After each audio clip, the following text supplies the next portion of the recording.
Assalamualaikum warahmatullahi wabarakatuh. Perkenalkan, nama saya Nela Cika Ramadhani dari 11 Akuntansi. Di video ini saya akan bercerita tentang sejarah singkat Proklamasi Kemerdekaan Indonesia. PPKI atau Panitia Persiapan Kemerdekaan Indonesia atau disebut Dokuritsu Junbi Inkai dalam bahasa Jepang menegaskan keinginan mencapai kemerdekaan Indonesia sehari setelah kota Hiroshima, Jepang dibom oleh Amerika Serikat pada 6 Agustus 1945. 3 hari setelah peristiwa Hiroshima atau tepatnya 9 Agustus 1945, Amerika kembali mengebom kota Nagasaki yang menewaskan ratusan ribu orang. Karena itu, Jepang terpaksa menyerah kepada sekutu. Kesempatan ini dimanfaatkan Indonesia untuk memproklamasikan kemerdekaan. Pada 12 Agustus 1945, Soekarno, Hatta, dan Hajiman Widjodiningrat sebagai mantan ketua BPUPKI diterbangkan ke Dalat, Vietnam untuk bertemu Marsekal Terauchi. Mereka diberitahu Jepang berada di ambang kekalahan dan akan memberikan kemerdekaan ke Indonesia. Jepang secara resmi menyerah kepada sekutu pada 14 Agustus 1945 di kapal USS Missouri. Sultan Syahrir, Wikana Darwis, dan Syahrul Soleh mendengar kabar tersebut melalui radio BBC. Golongan muda mendesak golongan tua untuk memproklamasikan kemerdekaan Indonesia. Namun, golongan tua yang merupakan para anggota PPKI seperti Soekarno dan Hatta tidak ingin terburu-buru. Mereka tidak mau ada pertumpahan darah pada saat proklamasi. Golongan muda yang beranggotakan PETA dan mahasiswa itu menolak jika proklamasi harus dilaksanakan lewat PPKI. Pasalnya, menurut mereka PPKI adalah bentukan Jepang. Golongan muda menginginkan kemerdekaan dengan usahanya sendiri.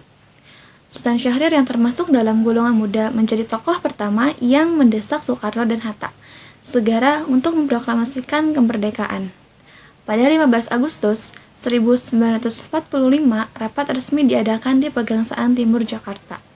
Dalam rapat, golongan tua tetap bersikeras dengan pendiriannya bahwa proklamasi harus dilangsungkan lewat PPKI. Pada akhirnya, golongan muda membawa Soekarno dan Hatta ke Rengas Dengklok untuk menjauhkan mereka dari pengaruh Jepang. Pada bulan Agustus 1945, Soekarno dan Hatta kembali ke tanah air dari Dalat. Mereka bertemu dengan Mayor Jenderal Osugi Nishimura, Kepala Departemen Urusan Umum Pemerintahan Militer Jepang.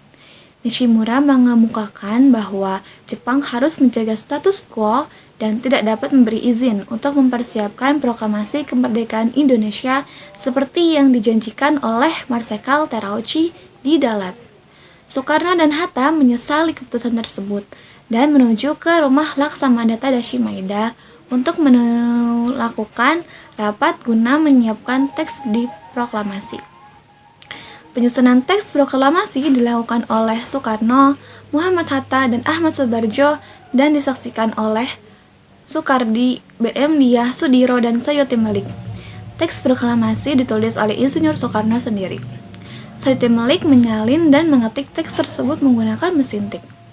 Pembacaan teks proklamasi pada tanggal 17 Agustus 1945. Teks proklamasi kemerdekaan Indonesia mulai dibacakan oleh Insinyur Soekarno didampingi Muhammad Hatta pada pukul 10 pagi di Serambi depan rumah Soekarno di Jalan Pegangsaan Timur nomor 56 Jakarta. Setelah pembacaan teks proklamasi, bendera pusaka merah putih dikibarkan untuk pertama kalinya yang disaksikan oleh masyarakat.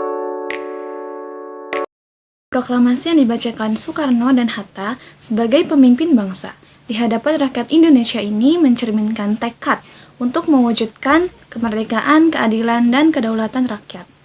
Proklamasi juga menjadi simbol perjuangan panjang rakyat Indonesia untuk memperoleh hak menentukan nasib sendiri, sekaligus titik awal bagi proses pembangunan negara Indonesia yang berdaulat.